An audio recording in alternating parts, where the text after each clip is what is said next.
quero tentar, nessa manhã, trazer uma palavra que, contextualizando tudo o que recebemos nesse fim de semana. Não é uma tarefa fácil. Já estamos chorando aqui, me deu vontade de abortar a palavra só para continuar o testemunho aqui de vocês 3, 4, né, com Dani. Mas vamos tentar, colocando cada uma dessas verdades dentro de um contexto sobre isso que nós começamos na sexta-feira, sobre reinar em vida. Há 2 semanas atrás, Fernando e nossas casas e família, estávamos em Santa Cruz, no retiro da Páscoa, e coincidentemente, foi nos dado essa oportunidade de termos essa dobradinha na palavra. E esse complementar dessa carga que o Senhor tem colocado no coração do Fernando, junto com essa outra carga muito similar, muito paralelo, né? Então, eu peço a misericórdia, a graça e a total dependência do Espírito Santo, para, nesse desfecho dessa manhã, possamos ir conectando cada verdade que Tu tem nos falado, cada revelação, a grandeza, a grandiosidade da Tua verdade, Senhor. Ao sairmos daqui, logo mais, depois do almoço, Senhor, nós queremos sair cheios do Teu Espírito, transbordando de perspectiva daquilo que Tu vais realizar. Por isso, leva-nos além, em nome do Senhor Jesus. Nós vamos depois distribuir esse PowerPoint, então não precisem anotar tudo se não quiserem, né? Então fica fácil, né? Claro que tem algum texto que pode ser que não esteja, a maioria vai estar, assim como também os outros PowerPoint, os irmãos também vão oportunizar todo o material do Fernando, para que possa ser um legado, né? Um depósito que você possa ter, e também vai ter os áudios, né? Que estão sendo gravados no site Um Só Corpo, logo mais, provavelmente na semana já sai. Então, com isso, nós recomendamos que você sente, né, com teus companheiros de ministério, que você senta com teus filhos. Muitos de nós temos um tema de casa ao chegar, para pedir perdão para a esposa, pedir perdão para os filhos, resgatar, converter o nosso coração, tornar isso muito prático, né? Ontem nós ouvimos de novo, exercita-te pessoalmente na piedade. Então nós precisamos ter esse foco de uma só coisa, o propósito de Deus em nossas vidas. Devagarinho, começando ali em Romanos 5:17, espero que consigam ver aí na tela.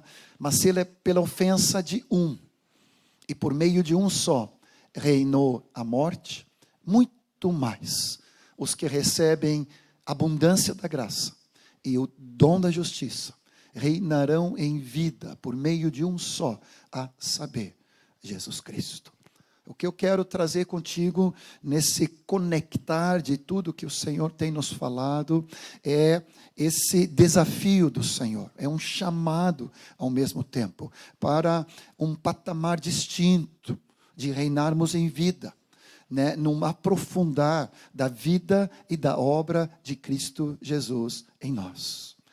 Júnior, ainda de manhã, no começo do retiro, ele diz: John, prega querigma, John. Eu disse também, começamos aqui sobre a questão que ainda ficou um pouco de daqui, sobre a masculinidade, as nossas responsabilidades, mas agora vem o querigma para o desfecho. Então, eu quero trazer fé no teu coração.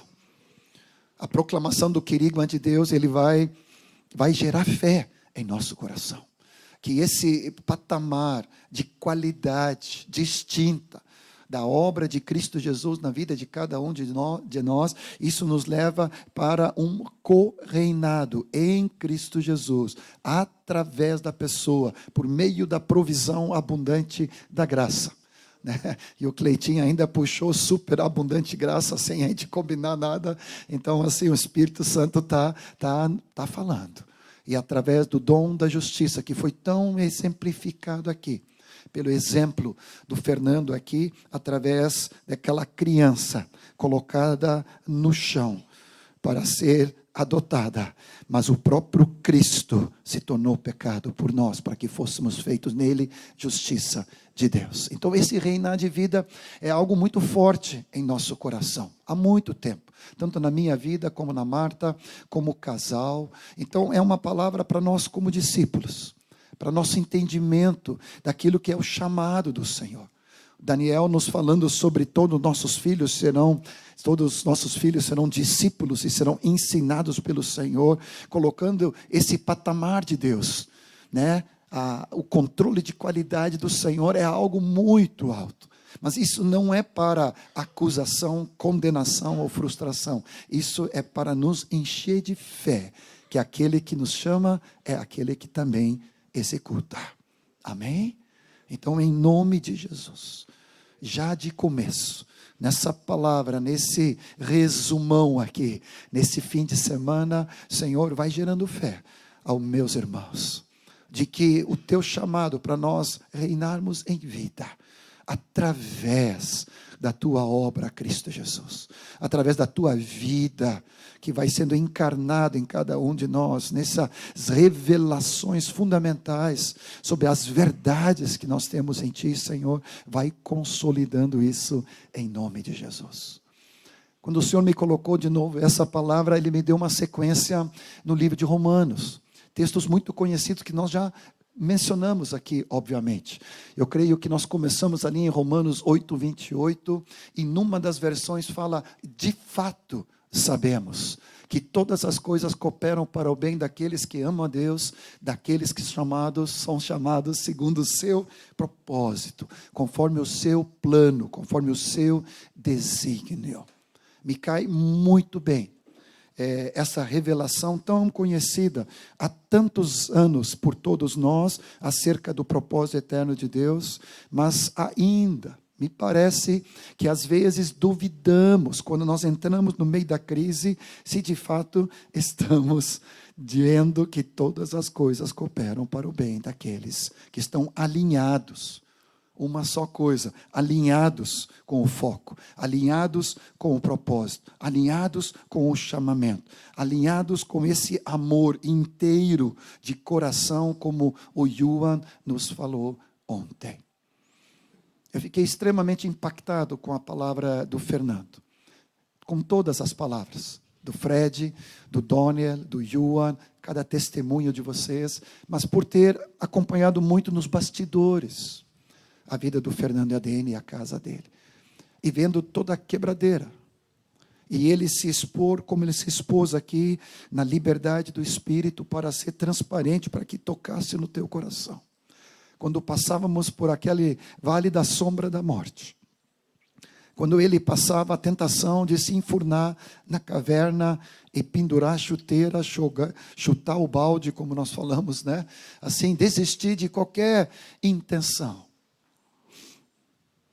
Se naquele momento o Senhor não, de alguma maneira, converteste o coração dele para o propósito, de fato, não entendo nada, Senhor. Não tenho respostas para as minhas perguntas e questionamentos. Que até nós, nesse cuidado da supervisão e nesse confirmado processo, tudo estava tão encaminhando para algo muito lindo da presença do Senhor. E de repente parece que Deus tirou o tapete e que tudo, aparentemente, deu errado. Mas em algum momento, o Fernando se rendeu ao Senhor. E ele disse, eu sei que de fato, todas as coisas cooperam para o bem. Não sinto, não penso, não tenho respostas, estou em profunda crise, da vontade de sair correndo. Mas algo no espírito do homem interior dele chegou naquele ponto de breaking point, que fala em inglês, né? Ponto de quebra, de inclinação, que virou a chave, e aquela curva descendente de destruição e derrota se reverteu para o doce perfume de Cristo Jesus, que foi manifestado aqui e do qual eu e você fomos recebendo do Senhor. Para sermos cooperadores na missão, nós precisamos ser homens completamente convictos que eu sei que de fato todas as coisas cooperam para o bem. Só nosso Deus é poderoso para reverter aquilo que às vezes é destruidor e negativo. Até a situação com nossos próprios filhos, que temporariamente estão afastados. Mas aquilo lá vai nos levando a um lugar no secreto de profundo quebrantamento diante do Senhor. E pode ser que aquela força, soberba, arrogância, juízo sobre outros antes, agora quando nós mesmos passamos pela aflição, nós chegamos àquele lugar que o Fred terminou a palavra dele ontem, de humildade, de transparência e abertura e de profundidade, que torna a envergadura de Deus. O próximo texto. Jó, no meio de toda aquela situação, em algum momento, ele fala: eu sei que o meu Redentor vive e que por fim se levantará sobre a terra. E ele falou também que antes eu te conhecia de ouvir falar, mas agora os meus olhos te contemplam. Eu quero ser um homem, como o João falou, que é caracterizado por ver o Senhor. Não só falar das coisas certas, mas as pessoas tocarem em nós e escorrer mel, escorrer doçura de Cristo, escorrer o óleo da unção do Espírito. O próximo texto fala de Romanos 8:37, tão conhecido em todas as coisas, somos mais do que vencedores por meio daquele que nos amou. Muitas vezes isso é usado como um chavão no meio evangélico, e às vezes ficamos meio como uma ojeriza contra esse exagero da supergraça, e com isso diminuímos a realidade e a verdade que Deus tem para nós, como filhos. Deus nos chamou para reinarmos em vida e em todas as coisas sermos mais do que vencedores. Não diz sem essas coisas, tem uma letra só, um consoante, sem, S na frente, muda tudo.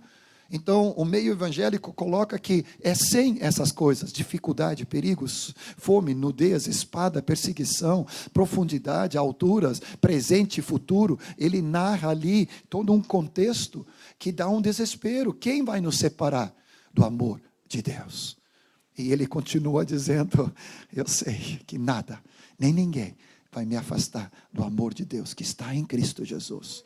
E que em Cristo Jesus, aquele que nos deu a vida do Filho em Cristo, vai nos dar com Ele todas as coisas. Então, há uma dimensão de graça, de fé, que nós precisamos, de fato, entender e apropriar-nos. O Senhor quer que haja um reinar em vida, no meio das circunstâncias negativas, adversas, complicadas, desesperadoras. É impressionante que cada vez que eu vou ministrar essa palavra, sempre tem alguma crise em que eu estou.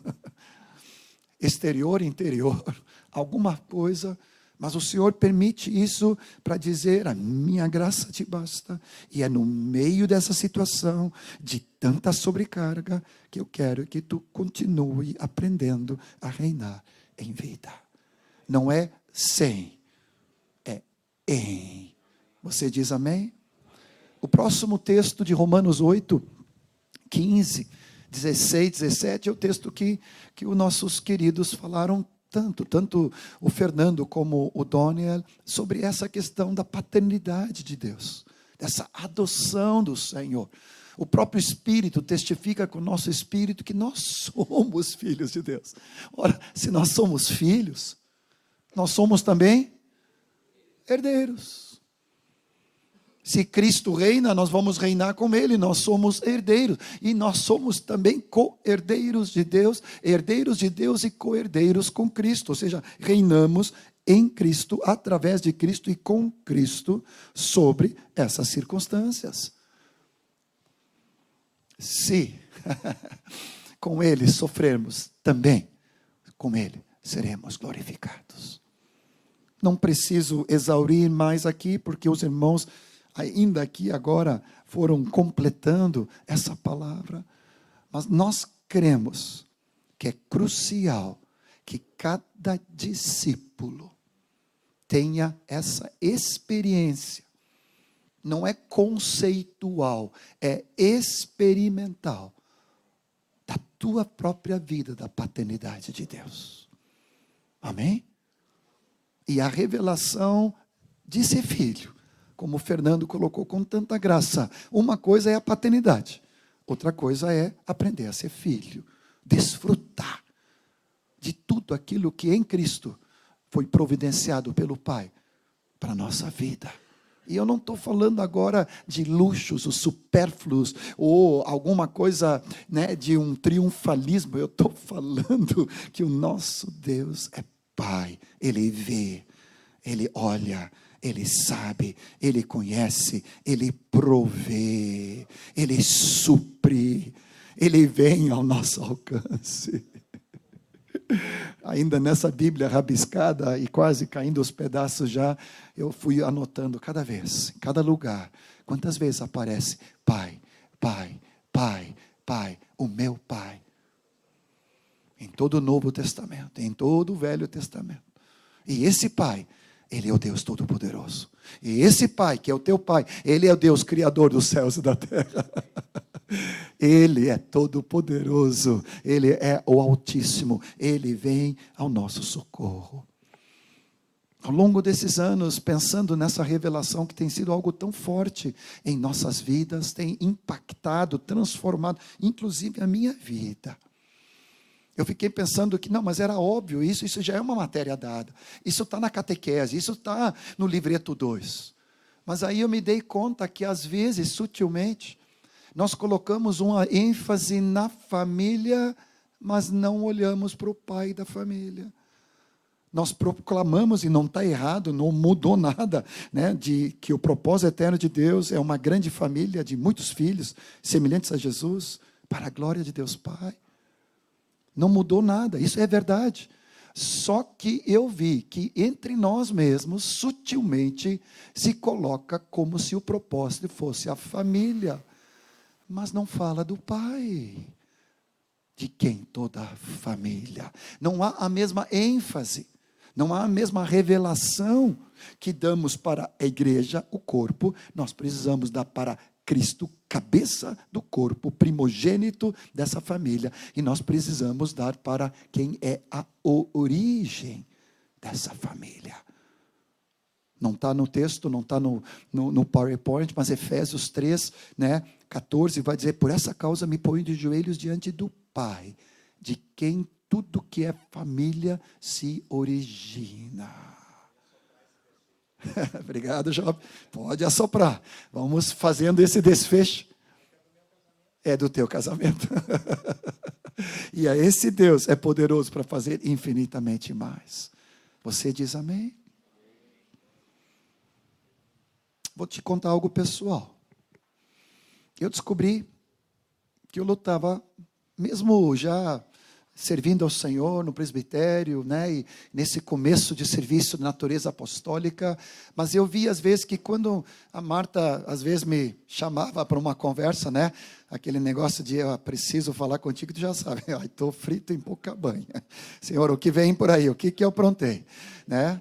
Então, não sei se tu fica, mas eu ficava meio nervoso, né? Porque eu odeio ser pego em alguma falha.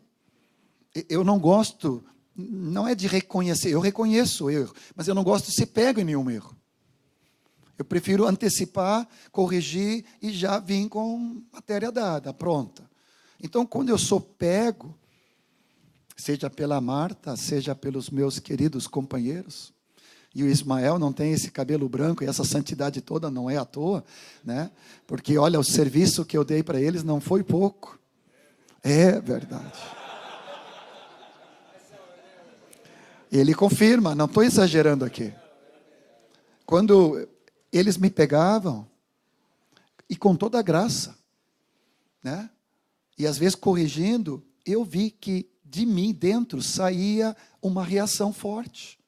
Saía uma reação de defesa. E às vezes, até pior, começava a acusar. Eu disse, mas Senhor, mas de onde vem isso? E eu descobri que vinha dessa falta de paternidade na minha vida. Obreiro, servindo ao Senhor, ministrando por tudo que é canto do Brasil e do mundo sobre o propósito eterno de Deus, eu vi. A Marta diz: John, tu tem rejeição. Eu disse: não, eu não. Diz: tu tem, John. A forma como tu reage quando eu coloco algo não é normal. Eu disse: ai, Jesus. E o Senhor foi revelando, foi ministrando, fomos rejeitando isso. Fomos libertos dessa opressão do inimigo, dessa orfandade, dessa insegurança que nos leva, então, a sermos fortes indevidamente. Você está entendendo? Claro que eu estou falando de mim, aqui ninguém passa por isso. Mas eu aprendi e recebi a paternidade de Deus.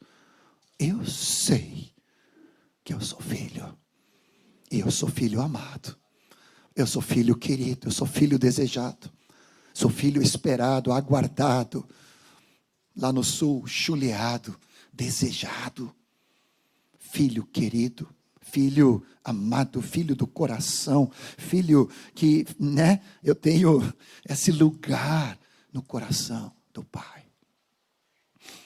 Naturalmente, Marta e eu temos 3 guris, o Jonathan, Dani e Mike. No início, a gente é muito forte, então os primeiros filhos sofrem mais. Geralmente, o primogênito é o que mais leva na cabeça, principalmente entre nós. E foi o primeiro dos filhos entre nós, nós casamos, todos os discípulos juntos, e os filhos foram vindo, então nosso Jonathan, coitadinho, ele era o primeiro da galera ali, e a vara pegava solta ali para ordenar ele. Então, ele é muito Caxias, já por temperamento, muito ordenado, tudo certinho. Coitadinho, não foi pouca coisa que ele levou, não. O Dani já demos um upgrade, já melhorou um pouco mais esse equilíbrio. E eu creio que nós acertamos mesmo no terceiro. Por isso, não para no primeiro, nem no segundo. E se eu pudesse, eu teria imitado aqui o Loma e o Ismael com 5. Sinto falta de ter mais 2 em casa ainda. Oh, Jeová. Imagina mais netinhos chegando, oh, Senhor. Mas o Michael, ele aprendeu a ser filho. Dos 3, ele é o mais abusado. É mais atrevido. Hoje em dia é meio engraçado, porque ele é maior que eu, mas ele tem, como eu sou um pouco mais fortezinho, mais cheinho, ele é mais alto, mais forte, mas as roupas dão tudo nele. E ele chega no meu armário, ele pega as camisas que eu nem usei ainda, e ele chega para mim assim e diz: pai, essa aqui vai ficar muito bem em mim. E ele pega, e ele veste. E a Marta diz: deixa, John, te orgulha, que vocês estão no mesmo manequim aí, E ele pega, ele diz: isso aqui eu vou levar para casa, pai. Eu tinha vindo de Canadá, estávamos na Bélgica junto, na constituição do LAMP, o Fernando estava lá, o Daniel e o Fred, todo. E eu tinha uma jaqueta, daquelas jaquetas lindas, sabe? Canadenses. E ele olhou para mim e disse: pai, isso aqui tu nem vai usar no Brasil. Isso aqui deixa comigo. Depois tu pega. Eu não tinha nem inaugurado ainda. Sabe aquele coisa que tu fica, eu acho que estou esperando 10 anos para comprar aquele negócio ali. E ele pega, e tira, e leva, e usa na Suécia. Agora eu peguei de volta, Mas eu disse: mas esse guri aprendeu a ser filho. Tudo que é teu, pai, é meu. Ele aprendeu. Os outros, às vezes, os outros ficam um pouco meio cabreiro assim, mas por que ele é tão abusado e ele ganha tudo? Ele diz: é porque ele pede. Tu pode pedir. E tu vai ganhar, eu não tenho acepção. Mas acontece que ele pede. Por que não pedimos mais? Por que nós não nos colocamos como filhos?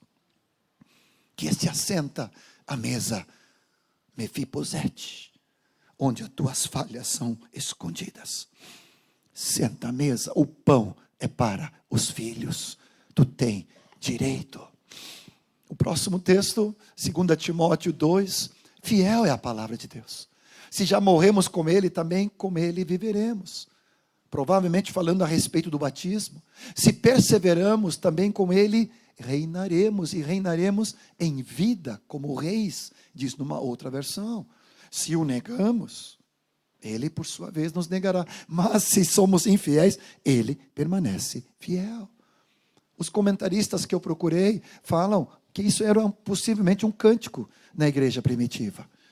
E ali ele fala, então, na primeira parte, a respeito do batismo. Mas na segunda parte, esse encorajamento que ainda ouvimos ontem. Se perseverarmos na caminhada e na corrida e no combate, também com Ele reinaremos.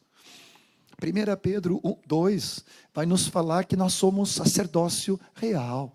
Texto que agora não me lembro quem mencionou aqui durante o retiro, mas foi falado que nós somos sacerdócio real.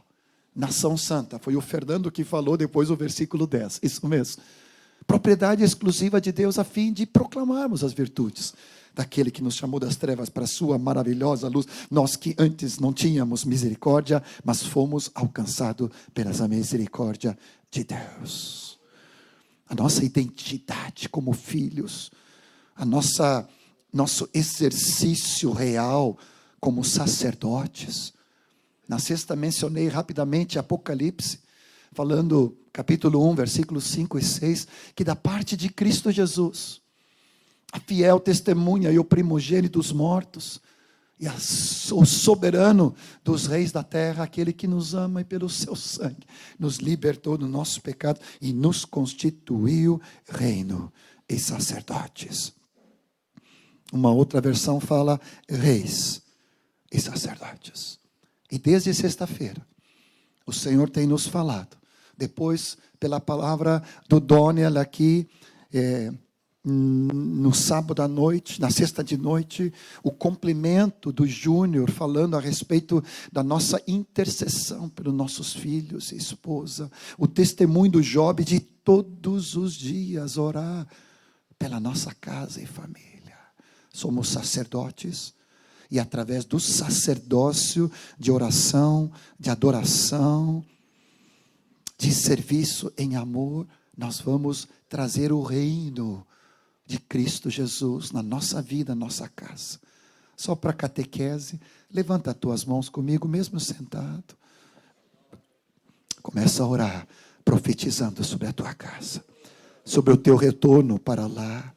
Aquele beijo gostoso, aquele abraço na patroa, o carinho, o cafuné nos filhos, grandes, adolescentes, pequenos, sentar com eles, repartir das verdades, declarar o quanto que tu ama a cada um, valorizar, expressar, ser expressivo sobre cada um dos teus filhos, sobre a tua esposa.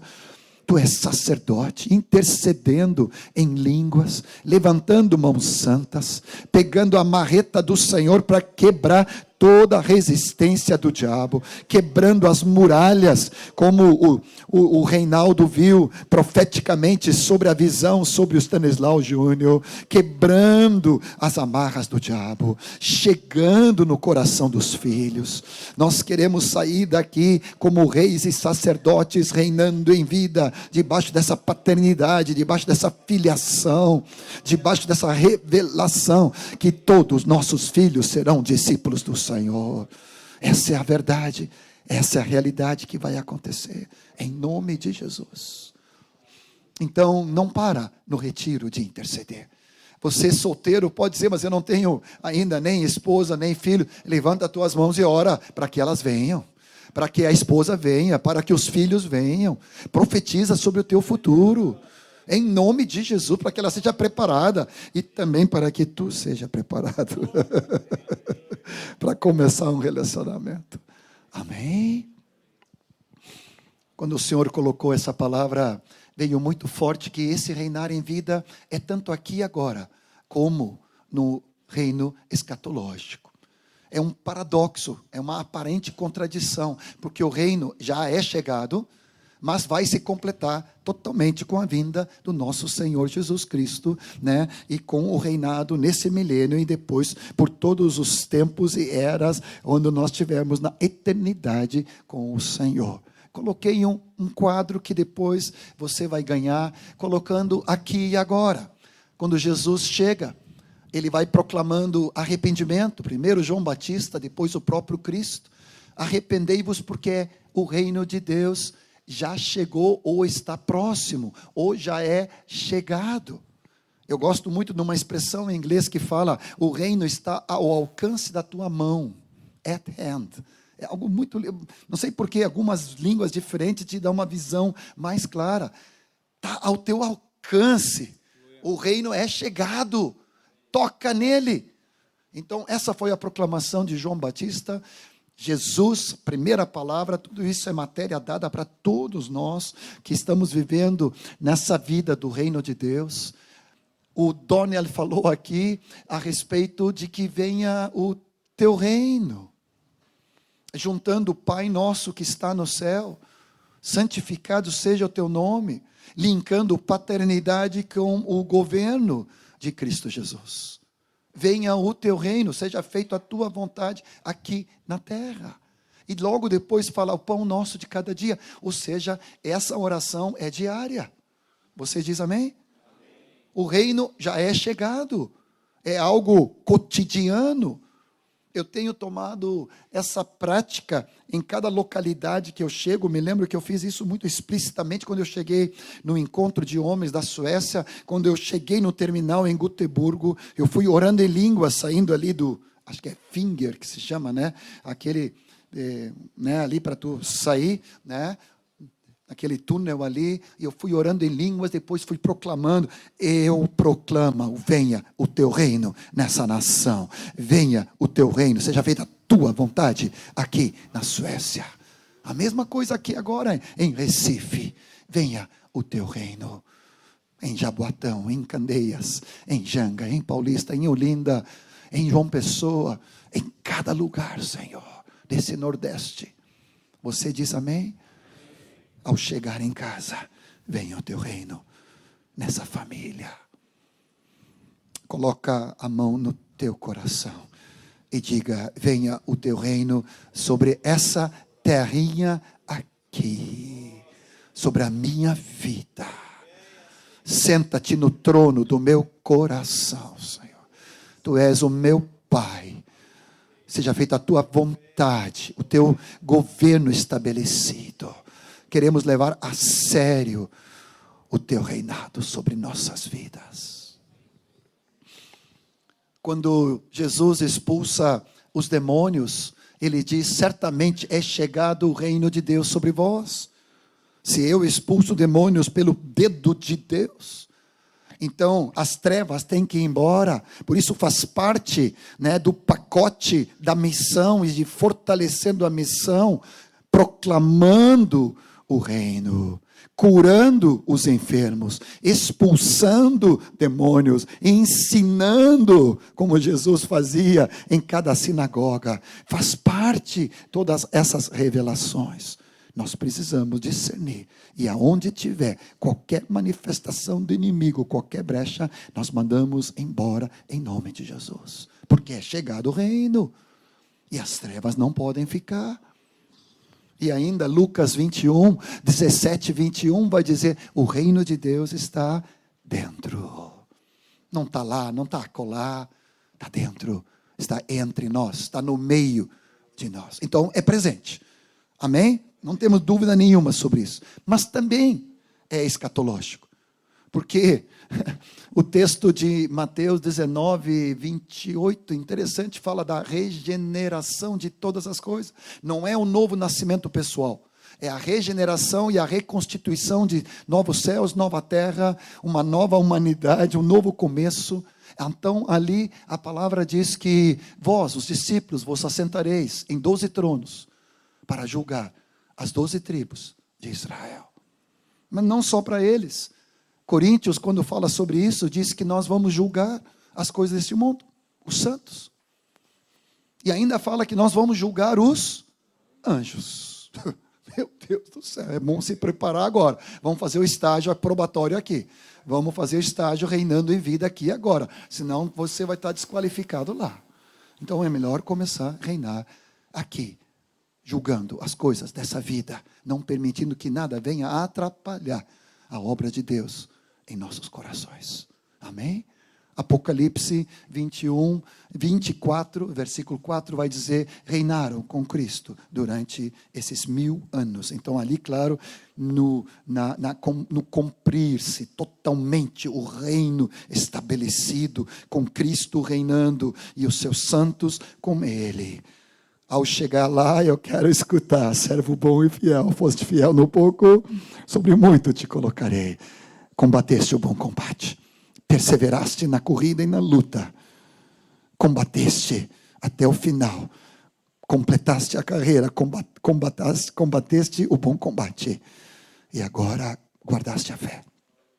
Entra no reino do meu Senhor, sobre muito te coloquei. Você diz amém? Tu está vendo o link? Está vendo a conexão que o Senhor está nos falando da palavra de ontem? Sobre que esferas, então? Eu vou continuar mais 5 minutos antes de nós darmos o break, 5, 10, só para completar essa primeira introdução, essa primeira parte. Que esferas?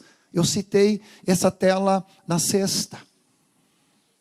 O Senhor quer governar essa vida interior, em primeiro lugar. Se eu não tiver o reinado de Cristo aqui dentro, eu não vou poder reinar sob circunstâncias. Eu preciso ter o reino de Cristo através do Espírito Santo, reinando através do meu espírito, sobre a minha alma e sobre o meu corpo, sobre os meus pensamentos.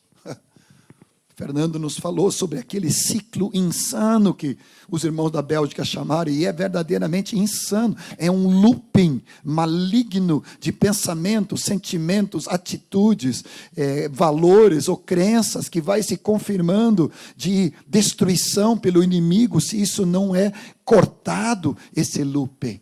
Então, sobre pensamentos, sobre sentimentos, sobre a nossa vontade, o Senhor quer trazer o governo dele. Isso vai estendendo em nossa vida, em nossa família. Me lembro da palavra do Telmo, e foi citado aqui também: o Senhor é o meu pastor. Pastoreio de Deus. Só que ele também quer parafrasear isso nessa casa, nessa família. Aqui tem pastor, por meio de Cristo, o supremo pastor, ele me constituiu pastor nessa casa, profeta, sacerdote e rei, e aqui nada vai faltar aos meus, nenhuma falta de provisão espiritual, nenhuma falta de buscar o Senhor, de trazer os valores de Deus. Eu quero conduzir a minha esposa e meus filhos para pastos verdejantes e águas de refrigério, e mesmo quando passamos pelo vale da sombra da morte, ou no meio do deserto, o Senhor prepara uma mesa de banquete, e certamente a bondade e a misericórdia do Senhor me seguirão todos os dias. Tem um amado irmão chamado Carlos Sá, aqui de Salvador, que uma vez ele proclamou e pregou isso, e eu fiquei no início encasquetado, porque eu disse: não, mas peraí, que estranha essa palavra. Mas como eu conhecia o irmão, eu disse: não, deve vir coisa boa, porque ele disse: tem 2 sombras te seguindo. E geralmente sombra a gente pensa em algo negativo, mas aí ele contextualizou: tem 2 sombras que te seguem atrás de ti, certamente a bondade e a misericórdia te seguirão todos os dias da tua vida. Senhor, aonde eu estou, a sombra da bondade. Deus é fiel. Tem um cântico tão lindo que fala sobre a bondade do Senhor e a misericórdia. Eu estou debaixo dessa graça, por isso eu posso reinar em vida. Sobre então o relacionamento marido e esposa, sobre os filhos. Deus quer trazer o governo de Cristo na nossa casa. É aqui que começa a missão. A missão não é além mar, depois do Atlântico, ou no norte. de Canadá. A missão primeira, fortalecida de todos nós, como eu creio que um retiro para nós como homens aqui. A primeira missão, onde nós precisamos reinar com graça e com misericórdia, com bondade, com firmeza, é na nossa casa, é com a nossa esposa. A esposa tem que poder dizer: o meu marido é o meu pastor e nada me falta. Ele me supre, espírito, alma e corpo. Com nossos filhos, com nossos progenitores, nossos pais, quem tem ainda, com nossa casa ampliada, nossos parentes. Mais uma vez, levanta as tuas mãos, coloca a tua família, coloca a tua esposa e filhos diante do Senhor. Obrigado, Jesus. Colocamos, Senhor. Sustenta, fortaleça. Que ao chegarmos em casa não tenha nenhum quipracó, não tenha nenhuma situação difícil. Mas até se tiver, nós queremos manter a tranquilidade. Nós não vamos nos irritar, não vamos nos irar, não vamos descambar para murmuração ou reclamação, ou para defesa ou acusação. Nós vamos permanecer na serenidade do Espírito. Nós somos profetas, nós somos sacerdotes, nós somos reis, e nós queremos implantar o reino na nossa casa. Dessa forma, nós vamos trazer para o nosso ministério e serviço. Nós vamos ter vitória sobre as tentações. Nós vamos ter vitória sobre o poder do pecado e as consequências dos pecados. Nós vamos triunfar sobre a carne, sobre impureza, sobre pornografia, sobre masturbação. Nós vamos vencer o mundo com as suas distrações, como o Yuan nos falou ontem. Nós vamos triunfar sobre toda obra do inimigo que vem para matar, roubar e destruir. Não ignoramos os seus desígnios. E nós vamos trazer nas esferas de trabalho ou de estudo, aonde nós entrarmos. Esse é o nosso campo missionário. Nós vamos trazendo a glória de Cristo. Nós vamos reinar em vida.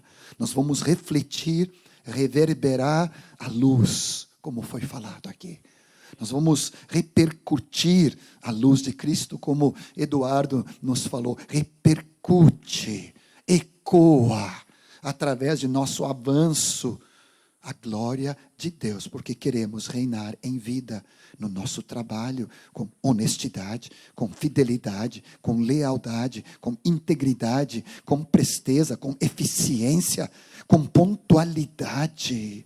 Nós somos discípulos do Senhor e nós reinamos em vida, nós temos uma dignidade real. Nós precisamos trazer isso, nada de fofoca, nada de impureza, nada de roda de escarnecedores. Nós somos embaixadores do Rei.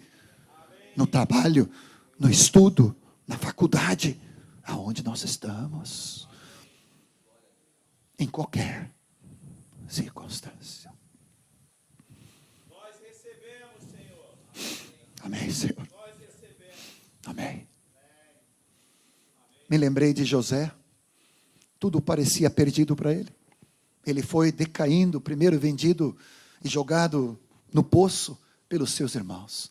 Sonhos, expectativas, tudo caiu, tudo foi. Ele pensava: mas Senhor, tu me deste palavra, tu tinha me dado sonho, 2. E ali estava vendido como escravo, na casa de Potifar, como escravo. Pela excelência do Espírito de Deus na vida dele, ele foi prosperando em tudo, a tal ponto que Potifar entregou tudo na mão dele. E a esposinha dele queria já tomar conta daquele escravo, daquele rapagão ali, bonitão, né? Devia ter uns 18, 19 anos, né? Todo atlético ali. Potifar viajava muito, deixava a casa desatenta. Mas o José falou: como eu cometeria tal barbaridade diante do meu Deus? Pecaria contra o meu Senhor. E Deus honraria o meu Senhor, meu dono, aqui, o teu marido. Foi jogado na prisão. Mas ali prosperou de novo. Me parece que o José aprendeu a reinar em vida. Não é assim? Reinou na prisão. Ficou como homem-chave para governar e administrar toda a prisão. Aí, para ainda ter um mestrado, pós-doutorado, quando ele traz aqueles sonhos e interpreta do padeiro e do copeiro, em vez de ele ser restituído e honrado, esquecido. Por mais 2 anos. Curso de aperfeiçoamento. Básico. Mas um dia, Deus tira ele da prisão e coloca ele no trono. Ele é o segundo do reino depois do próprio faraó. Aonde ele aprendeu a reinar? Foi no trono do faraó? Ou foi nos estágios da vida dele? Você está entendendo o que eu estou falando?